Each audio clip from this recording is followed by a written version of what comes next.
नमस्कार, इन्फोगॉड चॅनलमध्ये आपल्या सर्वांचे स्वागत. आज या व्हिडिओमध्ये आपण जाणून घेणार आहोत की 26 डिसेंबर 2024ला मार्गशीर्ष महिन्याचा जो शेवटचा गुरुवार आलेला आहे, त्या दिवशी महालक्ष्मी मातेंना ह्या व्रताचा नैवेद्य रात्री म्हणजे त्याच गुरुवारी दाखवायचा की नाही.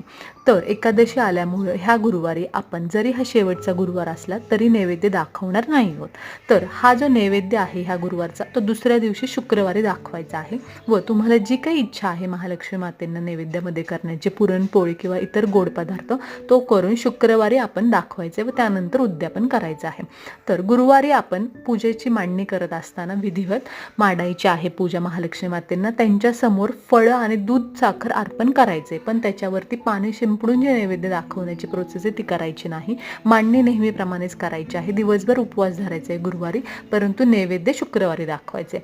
आता उद्यापनाविषयीची इतर जी माहिती आहे ती इतर व्हिडिओजमध्ये दिलेली आहे. व्हिडिओ बघतच राहा. Bye bye.